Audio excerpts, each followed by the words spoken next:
Shalom sahabat Yuk Mengajar, kita kembali di channel ini.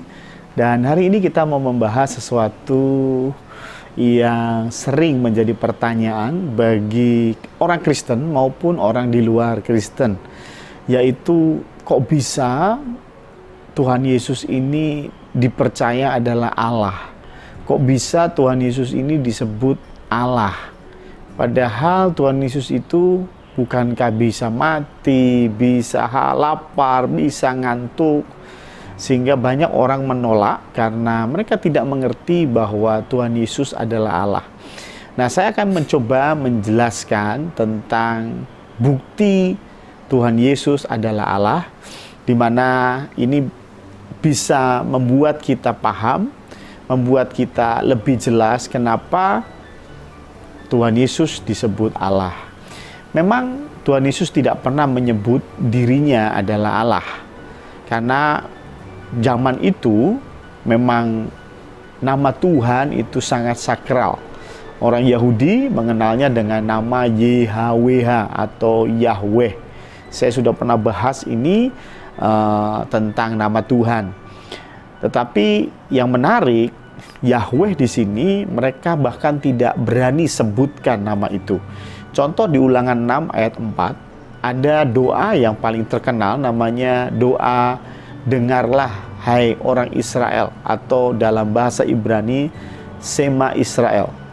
Harusnya tulisannya dijelaskan begini, Shema Israel Yahweh Elohenu Yahweh Ehad.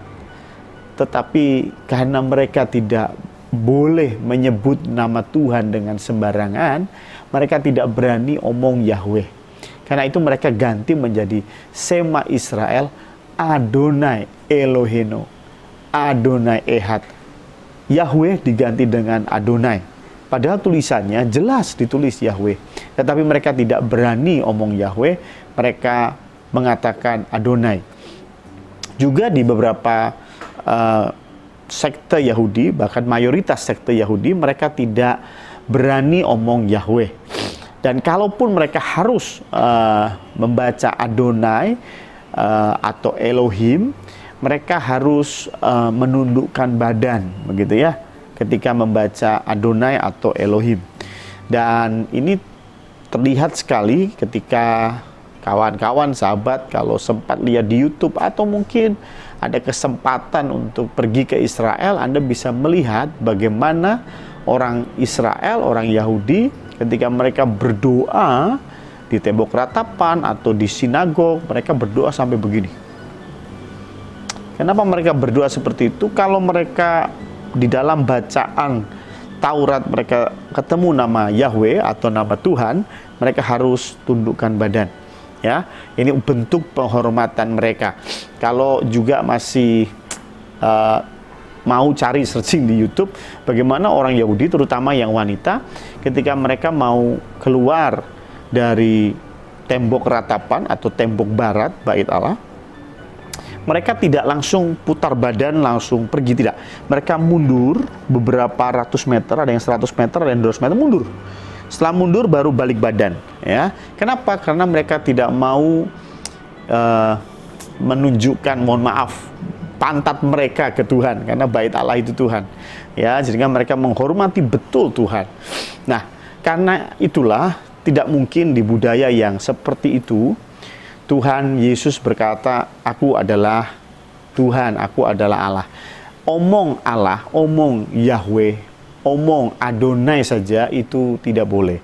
Ya, sama seperti di dalam budaya Jawa, tidak mungkin adik saya menyebut nama saya tanpa depannya diembel-embelin sesuatu, ya.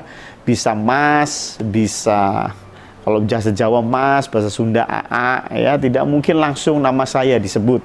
Ya, walaupun adik saya hanya 1 tahun lebih muda dari saya, tetapi dia tidak akan berani omong langsung nama saya. Ini budaya, ya, budaya yang ada di timur. Nah, Tuhan Yesus itu lahir di Yerusalem, di Bethlehem, di Israel, bukan lahir di Amerika, di New York, bukan, ya. Karena itu tentu budaya-budaya yang ada di tempat itu mengikat Tuhan Yesus. Dalam arti kata, Tuhan Yesus harus ikuti budaya yang ada. Sama seperti Lukas 15 ayat 18 bercerita tentang anak bungsu yang minta warisan, kemudian dia pergi, habiskan uangnya, berfoya-foya, kemudian dia jatuh miskin, bahkan makan makanan babi. Ketika dia mau pulang ke rumah, yang dikatakan menarik, aku akan bangkit dan pergi kepada Bapakku dan berkata kepadanya, Bapa, aku telah berdosa terhadap sorga dan terhadap Bapa. Emangnya dia berdosa terhadap sorga? No, maksudnya dia berdosa terhadap Tuhan, terhadap Elohim, dan kepada Bapa. Tetapi sekali lagi, budaya tidak pantas kita menyebut nama Tuhan. Maka dari itu dia ubah dengan aku telah berdosa terhadap sorga. Ya, ini konteksnya. Ya, itulah mengapa di dalam kehidupan Tuhan Yesus yang kurang lebih selama 33,5 tahun, Tuhan Yesus tidak pernah mengatakan aku adalah Allah. Ya, ini sekali lagi bicara tentang budaya. Tetapi apa yang dilakukan Tuhan Yesus ini sangat-sangat menunjukkan bahwa Tuhan Yesus adalah Allah. Ya, yang pertama, Yohanes memperkenalkan Tuhan Yesus sebagai firman Allah. Yohanes 1 ayat yang pertama berkata, pada mulanya adalah firman, firman itu bersama-sama dengan Allah, dan firman itu adalah Allah. Ya, firman itu tidak hanya bicara perkataan, tetapi firman juga bicara tentang pikiran. Pikirannya Allah, ya tidak lain adalah Allah itu sendiri. Ya, saya kasih contoh. Kalau saya punya pemikiran dan saya tuangkan itu ke dalam sebuah buku, ya, maka buku ini menggambarkan pikiran saya. Ya, pikiran saya dituangkan ke dalam buku. Kalau di dalam buku itu saya menyinggung seseorang, saya berkata bohong, maka saya bisa dituntut karena menyebarkan hoax, ya, karena saya bersaksi dusta, begitu ya, sehingga buku ini bisa dibrandel, bahkan saya bisa masuk penjara. Padahal yang bersalah adalah pikiran saya, tetapi yang akan dikenakan hukuman tentunya saya. Kenapa? Karena pikiran saya tidak lain adalah saya sendiri. Ya, jadi firman Tuhan tidak lain adalah Tuhan sendiri. Kapan firman Tuhan muncul? Ya, ketika Tuhan itu muncul. Ketika Tuhan ada, firman juga ada. Tidak mungkin Tuhan muncul tanpa firman. Masa Tuhan lahir atau ada tanpa pikiran? Tidak mungkin, ya. Jadi pikiran sudah ada sejak Allah itu ada. Ini bicara tentang Tuhan Yesus, ya. Dan dikatakan bahwa melalui firman juga segala sesuatu diciptakan. Yohanes 1 ayat yang ketiga. Segala sesuatu dijadikan oleh Dia, oleh firman Tuhan, dan tanpa Dia tidak ada suatu pun yang telah jadi dari segala yang telah dijadikan. Ya, sama seperti di kitab Kejadian, Allah berfirman. Jadi firman Allah yang menciptakan. Ya, Yohanes 1 ayat 14 berkata bahwa firman itu, pikirannya Allah itu telah menjadi daging, telah menjadi manusia dan diam di antara kita. Jadi Tuhan Yesus sekali lagi adalah firman Allah yang menjadi daging, firman Tuhan yang menjadi daging. Apa bukti-buktinya Tuhan Yesus adalah Allah? Yang pertama, Tuhan Yesus ini panjang umur, atau umurnya panjang, gitu ya. Masa sih, bukankah Tuhan Yesus hanya berusia 33,5 tahun? Ya, 33,5 tahun dia jadi manusia. Tetapi coba perhatikan Yohanes 8 ayat 56 sampai 58. Waktu itu sedang berdebat dengan orang-orang Farisi dan ahli Taurat dan berkata begini, Abraham, bapamu, bersuka cita bahwa ia akan melihat hariku, dan ia telah melihatnya dan ia bersuka cita. Ini bicara tentang iman Abraham. Abraham punya iman tentang janji Tuhan. Dan ketika Abraham melihat hari Tuhan, melihat bagaimana Tuhan Yesus menebus dosa manusia, Abraham bersuka cita. Tetapi orang-orang Yahudi bilang begini, maka kata orang-orang Yahudi itu kepadanya, kepada Tuhan Yesus, umurmu belum sampai 50 tahun dan engkau telah melihat Abraham. Abraham kurang lebih sekitar 2000 tahun ya, 2000 tahun sebelum Tuhan Yesus ya, kurang lebih ya. 2000 tahun sebelum Tuhan Yesus. Artinya kalau Tuhan Yesus bilang Abraham sudah melihat hariku, mereka jadi terkejut. Oh, kamu itu umurnya belum 50 tahun aja belum. Abraham itu 2000 tahun yang lalu. Dan kamu bilang Abraham melihat kamu, kan jelas gak mungkin. Ya, kurang lebih seperti itu kalau saya terjemahkan dalam bahasa sehari-hari. Tetapi ayat yang ke-58, kata Yesus kepada mereka, aku berkata kepadamu, sesungguhnya sebelum Abraham jadi, aku telah ada.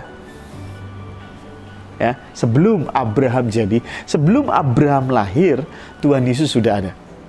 Memang benar, Tuhan Yesus jadi manusia, itu kurang lebih tahun 3 atau tahun 4 sebelum Masehi. Tetapi rupanya sebelum Abraham lahir, 2000 tahun sebelum Masehi, atau 4000 tahun yang lalu, rupanya Tuhan Yesus sudah ada. Ya, aku telah ada. Ya, jadi Tuhan Yesus rupanya lahirnya nggak tahu kapan. Ya, tapi intinya adalah dia punya usia yang panjang. Ya, yang kedua, bukti bahwa Tuhan Yesus punya usia yang panjang. Tuhan Yesus selalu berkata, aku datang. Tuhan Yesus tidak pernah berkata aku lahir. Beda ya, aku datang sama aku lahir itu berbeda. Kalau bicara aku datang, berarti sudah ada, cuman belum datang. Ya. Saat ini Jokowi belum datang ke Semarang, tetapi beliau sudah ada. Ya, beliau sudah ada, tapi belum datang. Gitu ya. Jadi menarik sekali di dalam perjanjian baru, atau terlebih khususnya Injil, Tuhan Yesus selalu bilang aku datang. Contoh di Matius 5 ayat 17 ya. Aku datang untuk meniadakan hukum Taurat atau kitab para nabi. Aku datang bukan untuk meniadakannya, melainkan untuk menggenapinya. Ya. Matius 9 ayat 13 juga sama. Aku datang bukan untuk memanggil orang benar, melainkan orang berdosa. Matius 10 ayat 34, jangan kamu menyangka bahwa aku datang untuk membawa damai. Jadi sekali lagi, Tuhan Yesus bilang aku datang. Ya, Tuhan Yesus tidak bilang aku lahir, karena memang sudah ada, cuman memang belum datang. Gitu ya. Datangnya itu ketika Natal sampai dengan Tuhan Yesus naik ke surga. Tetapi dia sudah ada sejak dulu, bahkan lebih tua dari Abraham. Ya, Kolose 1 ayat 17 juga menuliskan tentang hal ini. Ia ada, Tuhan Yesus ada terlebih dahulu dari segala sesuatu. Dan segala sesuatu ada di dalam dia. Ya, jadi dia terlebih dahulu dari segala sesuatu. Bahkan dari dunia pun dia sudah ada lebih dulu. Bahkan dari malaikat pun dia sudah ada lebih dulu. Makanya Wahyu 1 ayat 18 mengatakan Tuhan Yesus berkata, aku adalah Alfa dan Omega. Firman Tuhan Allah yang ada dan yang sudah ada dan yang akan datang, yang maha kuasa. Tuhan Yesus bilang akulah Alfa dan Omega. Alfa itu berarti yang awal, Omega itu yang akhir. Ya, jadi Alfa dan Omega. Wow, ya. Jadi yang kedua adalah Tuhan Yesus punya usia yang panjang, ya, usia yang panjang. Yang ketiga, apa yang membuat kita berkesimpulan Tuhan Yesus adalah Allah? Tentunya Tuhan Yesus punya kemampuan yang hanya Allah saja yang bisa lakukan itu, yaitu mengampuni dosa. Lukas 5 ayat 20 menarik, ketika Yesus melihat iman mereka ini siapa? Jadi ada 4 orang membantu seorang kawannya yang sakit, ya, dan diturunkan dari atap, ya, dan ketika diturunkan dari atap, Tuhan Yesus lihat, dan Yesus melihat apa? Yesus melihat iman mereka dan berkata, hai saudara, dosamu sudah diampuni. Tetapi yang menarik ayat selanjutnya, tetapi ahli-ahli Taurat dan orang-orang Farisi berpikir dalam hatinya, siapakah orang yang menghujat Allah ini? Siapa yang dapat mengampuni dosa selain daripada Allah sendiri? Ya, jadi yang bisa mengampuni dosa hanya Allah sendiri. Dan Tuhan Yesus bilang, dosamu sudah diampuni. Artinya Tuhan Yesus salah, tidak lain. Ya. Yang keempat, Tuhan Yesus ini omnipresent. Bisa hadir di mana saja dalam satu waktu. Saya kasih contoh. Ketika saya ada di Semarang, saya tidak mungkin ada di Jakarta dalam waktu yang bersamaan. Setuju? Setuju, karena kita terikat dengan materi. Ya.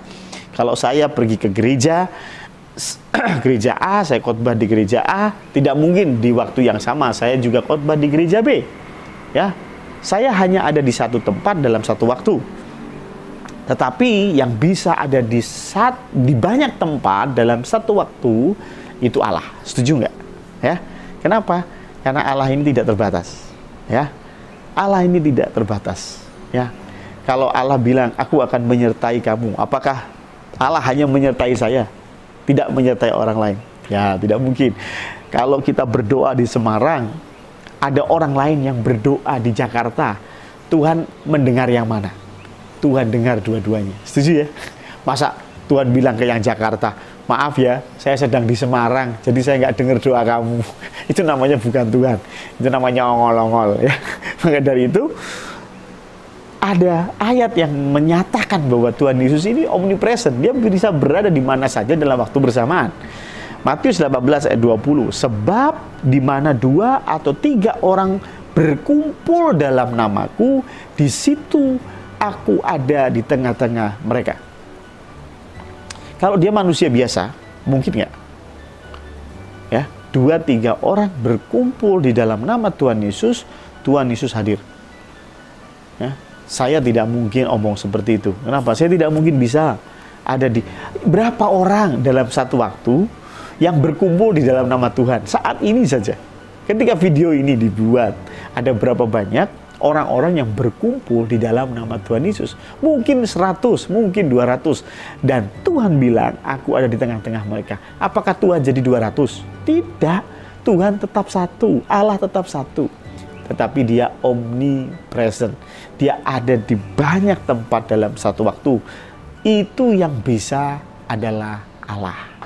Ya. Maka dari itu, Matius 18 ayat 20 jelas. Ini mengindikasikan bahwa Tuhan Yesus adalah Allah.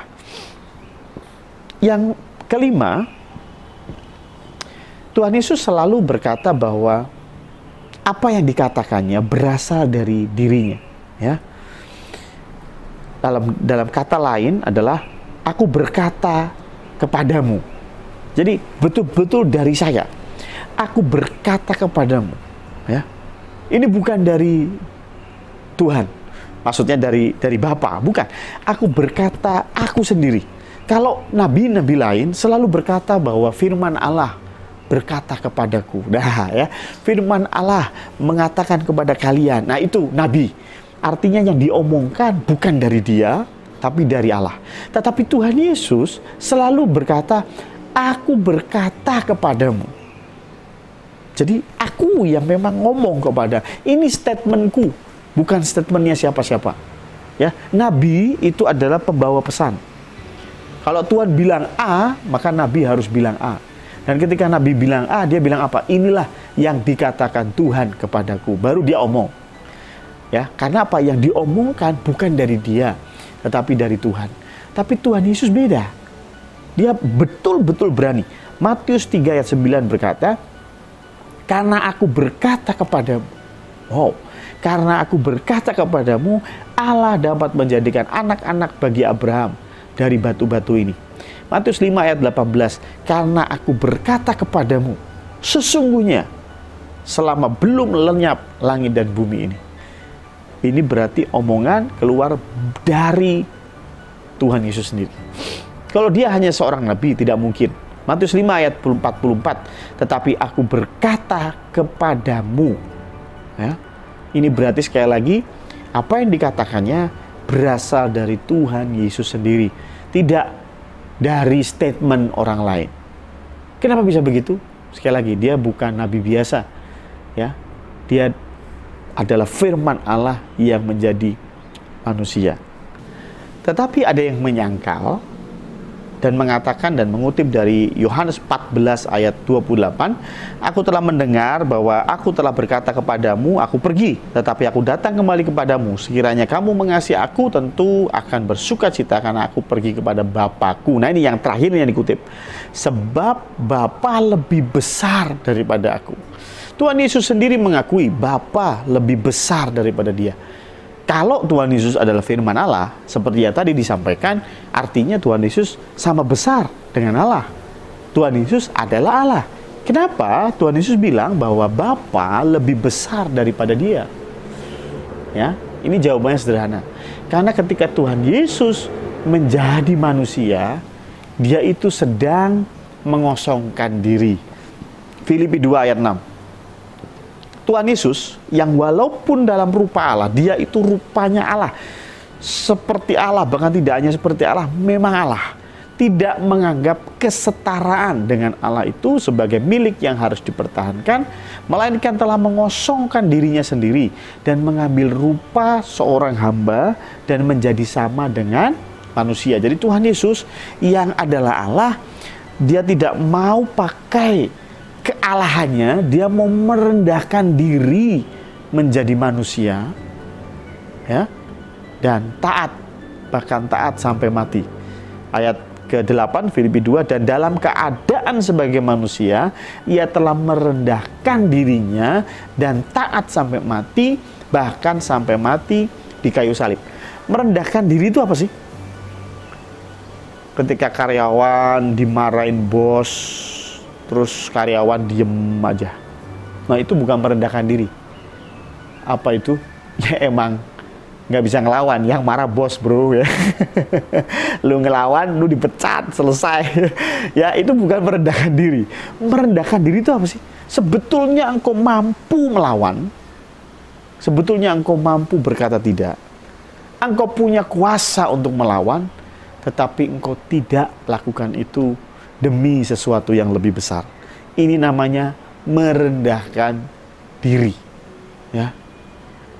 Kalau memang tidak punya kuasa, terus disalib, nurut-nurut aja, itu bukan merendahkan diri. Tapi sebetulnya Tuhan Yesus punya kuasa. Kalau dia mau, ketika disalib dia bilang, stop, gua gak mau disalib. Bisa. Karena apa? Karena dia Allah. Ya. Tetapi dia tidak lakukan itu, karena dia memang mau taat. Ya, sama seperti Ishak. Ketika dia dibawa oleh ayahnya Abraham untuk disembelih, banyak yang mengatakan Ishak pada waktu itu sudah cukup dewasa. Artinya apa? Kok Ishak mau diletakkan di mezbah untuk disembelih? Ya, itu bicara tentang taat. Ya, itu bicara tentang merendahkan diri. Ishak bisa saja, sorry dad, sorry beh, sorry babe, ya. Karena Abraham jauh lebih tua dari dia, ya, udah 100 tahun lebih. Kalau Ishak mau, dia bilang, stop pak, gua nggak mau disembelih, gua mau turun. Ya, tentu Abraham tidak bisa berbuat banyak, karena Abraham sudah tua, Ishak masih muda, masih dalam kondisi yang fit. Tetapi dia mau merendahkan diri, dia mau taat sama ayahnya, dia mau disuruh tidur dan siap untuk disembelih. Ngerti maksud saya? Ishak ini gambaran dari Allah Bapa yang mengorbankan anaknya, yaitu Tuhan Yesus. Jadi Tuhan Yesus ini taat. Tuhan Yesus sebetulnya bisa melawan, tetapi dia memang sedang merendahkan diri. Misinya sedang merendahkan diri, dan dia tahu dia memang harus mati. Kalau nggak mati malah berabe. Ya, maka dari itu Tuhan taat, bahkan taat sampai mati. Dan memang ketika Tuhan Yesus jadi manusia, dia lebih rendah dari Allah Bapa. Bahkan Ibrani 2 ayat 9 berkata, tetapi Tuhan Yesus yang untuk waktu yang singkat itu berapa? Ya, selama dia lahir ke dunia sampai dia naik ke surga. Ya, untuk waktu yang singkat dibuat sedikit lebih rendah dari malaikat-malaikat. Jangankan sama Bapa, jangankan sama Allah. Tuhan Yesus levelnya direndahkan, bahkan lebih rendah dari malaikat. Ya, yaitu jadi manusia. Ya, jadi tidak heran ketika Tuhan Yesus bilang, Bapa lebih besar daripada aku. Tapi ini semua Tuhan Yesus lakukan supaya kita mendapat penebusan, kita mendapat keselamatan. Inilah bukti bahwa Tuhan Yesus adalah Allah. Mungkin penjelasan ini bisa sedikit membantu teman-teman yang masih bingung bagaimana mungkin Tuhan Yesus dianggap sebagai Allah. Terima kasih, Tuhan memberkati.